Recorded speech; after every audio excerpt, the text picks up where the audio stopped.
What's up, team? Sean from Vesta Live here. I want to drop a quick point on SoFi. They came out with their earnings. They were really good. The stock is up about 15% right now.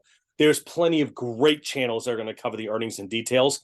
That's not what I want to talk about in this moment. What I want to talk about is customer acquisition costs and why this has the impact that it does in such a big jump in the stock price.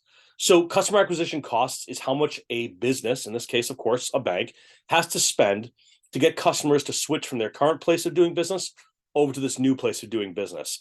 Banking is very personal, and banking is very much segmented by age group. This is an important comment here.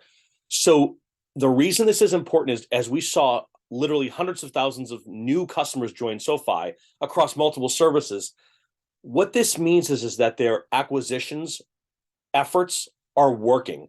So we want to see and understand the expected cost of acquisition and the long tail customer lifetime value associated with that as it comes over.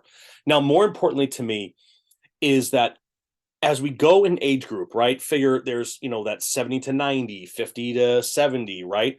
30 to 40, 20 to 30, et cetera, et cetera. We know a couple of things. The older the person, typically, the longer or less likely they are to switch banks, or they'll stay with that same bank forever, basically.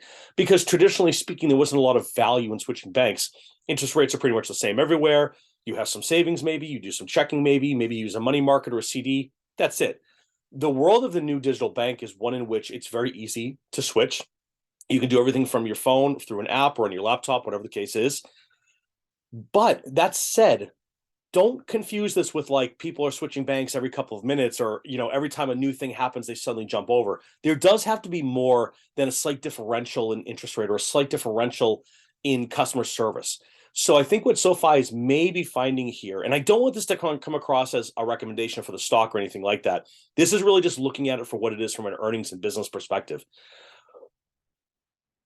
It takes more than zero effort to switch your bank or sign up at a new bank. Okay. I know that sounds like a silly comment, but you have to understand more than zero effort is effort. Even if it's 1%, 5%, 10, it's effort.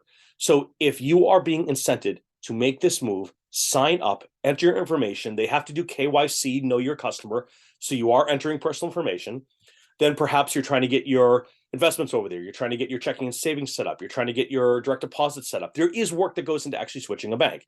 So over 450,000 or somewhere in that number of new people decided SoFi is a place for me. That's pretty great. That's a good sign.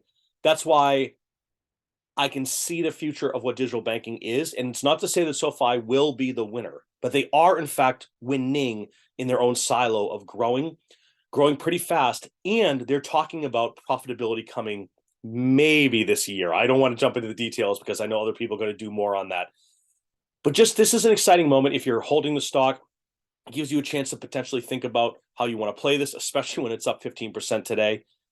So take it as it is. Continue to do your research. Make sure you're being careful and understand these things. But I talk and I preach and I preach and I preach about this idea of looking at research in different ways. If you're only looking at earnings reports and news, that's literally step one.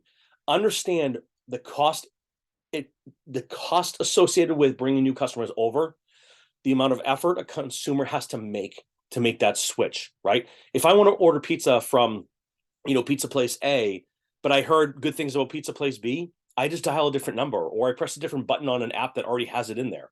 That's zero effort. That's why their customer acquisition costs are so minimal, because it's really just a question of like, hey, maybe I want pizza from both places. Maybe I like them both and switch out my orders.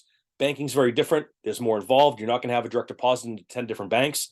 So look, team, all that being said, this was really significantly good news. The numbers are reflecting it. The customer acquisition is working.